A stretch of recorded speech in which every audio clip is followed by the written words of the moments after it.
خطرناکترین زندان دنیا دیوار نداره، فقط تو رو قانع میکنه که نمیتونی فرار کنی.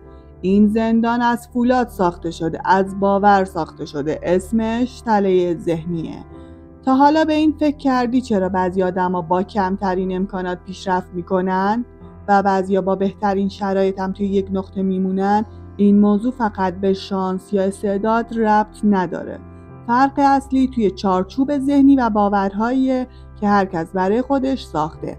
بعضی از این باورها مثل موتور پیشرفت عمل میکنه، اما بعضیا مثل زنجیر تو رو به زمین میبندن. این زنجیر نامرئی همون تله ذهنیه، چیزی که نمیذاره حتی وقتی فرصت داری حرکت کنی. امروز میخوایم با همین تله رو بشناسیم و یاد بگیریم چطور با یک کلید ساده این قفل رو باز کنیم. بخش اول، تعریف ماهیت و تله ذهنی. تله ذهنی یعنی مجموعه از باورهای محدود کننده. این باورها از کودکی تا الان توی ذهن ما کاشته شدن و بعد مثل یک ویروس کل رفتار و تصمیماتمون رو آلوده میکنن. مثلا پولدار شدن شانس میخواد، یا برای موفقیت باید پارتی داشته باشی، یا برای شروع خیلی دیر شده. اینها فقط جملات منفی نیستن، اینها دیوارای نامرئی هستن که جلوی حرکتت رو میگیرن. بدتر این که ما حتی متوجه وجود این دیوارها هم نمیشیم، چون سالهاست که فکر میکنیم اینها واقعیت هستن. تله ذهنی حقیقت رو پنهان میکنه و تو رو اسیر میکنه بدون اینکه حتی بفهمی زندانی شدی. بخش دوم، ریشه های شکلگیری. تله های ذهنی از کجا میان؟ اول از همه تجربه های گذشته. وقتی یک بار شکست خوردی و گفتی دیگه امتحان نمی کنم، هر شکست یک آجر به دیوار این زندان اضافه میکنه. دوم، حرفای اطرافیان. وقتی خانواده یا دوستات میگن این کار به درد نمیخوره یا این راه پر ریسکه، ولش کن. سوم، محیط محدود کننده. وقتی اطرافت پر از آدمایی باشه که خودشون توی تله هستن، این آدما ناخواسته تو رو هم داخل زندان میکشونن، چون ذهن انسان برای بقا خودش رو با محیط هماهنگ میکنه.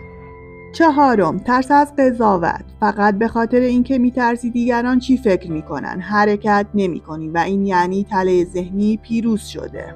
بخش سوم، نشانه های گیر افتادن. چطور بفهمیم داخل این تله هستیم؟ اولین نشانه بهانه آوردن.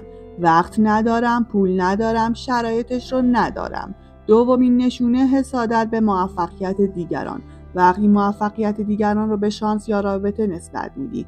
سومین نشانه، عقب انداختن کارهایی که میخوای شروع کنی ولی همیشه میگی بعداً. چهارمین نشانه، احساس گیر کردن در زندگی. هر روز شبیه روز قبل، هیچ هیجان و پیشرفتی حس نمی کنی. اگه این نشانه ها رو داری یعنی این دیوار سالهاست دورت کشیده شده. بخش چهارم، راههای فرار.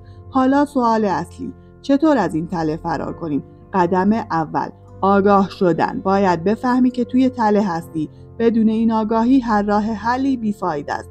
قدم دوم، بازنویسی باورها. هر باوری که محدودت میکنه رو بنویس، بعد خلافش رو پیدا کن. مثلا اگه میگی پولدار شدن شانس میخواد، دنبال مثال واقعی از کسانی باش که با تلاش به ثروت رسیدن. این مثال ها دیوارا رو ترک میندازه. قدم سوم، محیط جدید. با آدمایی وقت بگذرون که خودشون از این تله بیرون اومدن.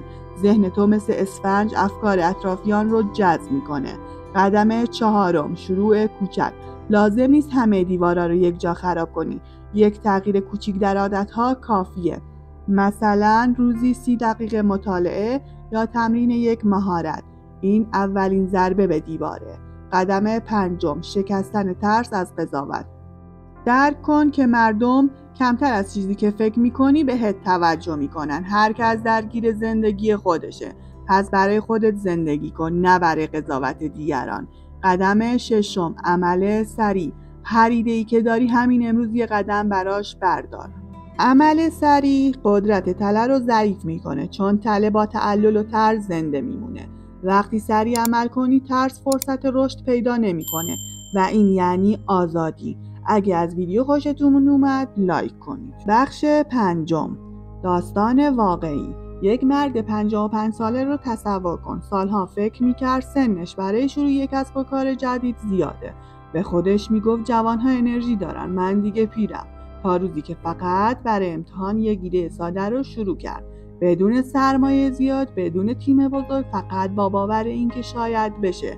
سال اول سخت گذشت ولی ادامه داد. سال دوم اولین سود بزرگ رو دید. سال سوم با کسب و کارش 10 نفر رو استخدام کرد. امروز اون مرد یک برند معتبر داره، نه به خاطر شانس بلکه به خاطر شکستن تله ذهنی، و این ثابت میکنه که فرار از زندان ذهنی ممکنه. یکی از مهمترین دلایل گیر افتادن در تله ذهنی ترس از شکسته. شکست در نگاه تله ذهنی یعنی پایان راه، اما واقعیت اینه که شکست تنها یک مرحله از مسیر موفقیته. کسانی که موفق شدن بارها و بارها شکست خوردن اما ادامه دادن. بنابراین اولین قدم برای فرار از تله تغییر نگرش نسبت به شکسته. به جای اینکه شکست را یک فاجعه ببینی، آن را فرصتی برای یادگیری در نظر بگیری. وقتی این کار را انجام دهی، ترس از شکست کمرنگ‌تر میشه. دومین دلیل گیر افتادن در تله ذهنی مقایسه کردن خود با دیگرانه. مقایسه باعث میشه حس کمتری نسبت به خودت داشته باشی. این حس کمتری خودباوریت را کاهش میده و در نهایت تو را زمین گیر میکنه. یاد بگیر مسیر خودت رو بسازی و به جای نگاه به مسیر دیگران روی اهداف و پیشرفت خودت تمرکز کنی. سومین دلیل ترس از قضاوت دیگران.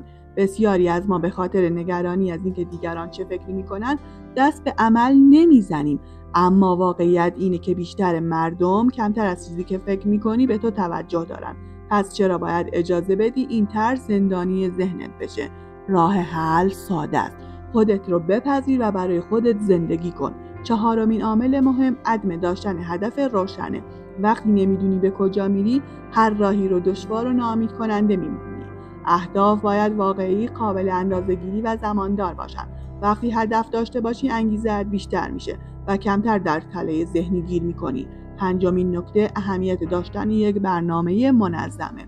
بدون برنامه انرژی و وقت خودت رو هدر میدی و دچار سردرگمی میشی. برنامه باعث میشه قدم به قدم پیش بدی و در هر مرحله موفقیت‌هایی رو ببینی.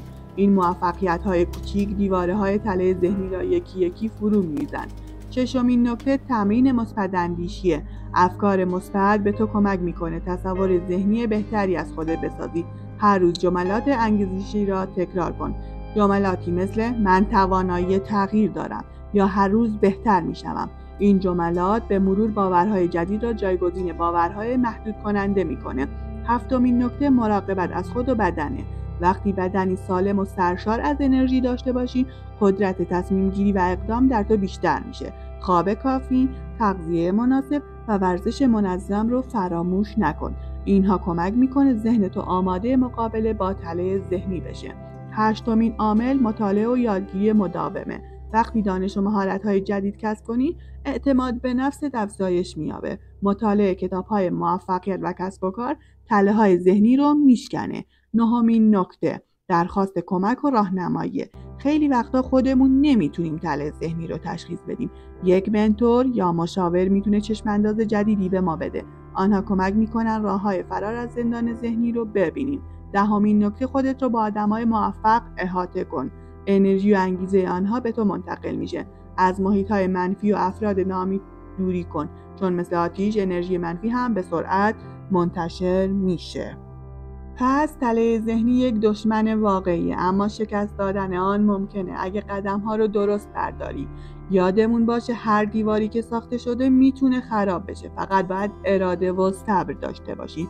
حالا شاید بپرسی چقدر زمان میبره تا از این تله رها بشی؟ جواب اینه که زمانش برای هر کس متفاوته، اما هر روز یک قدم برداشتن خیلی بهتر از ایستادنه. حتی اگه آهسته پیش میری، مهم اینه که پیش میری. به خاطر داشته باش که شکست خوردن موقته، تسلیم شدن دائمی. پس هرگز تسلیم نشو.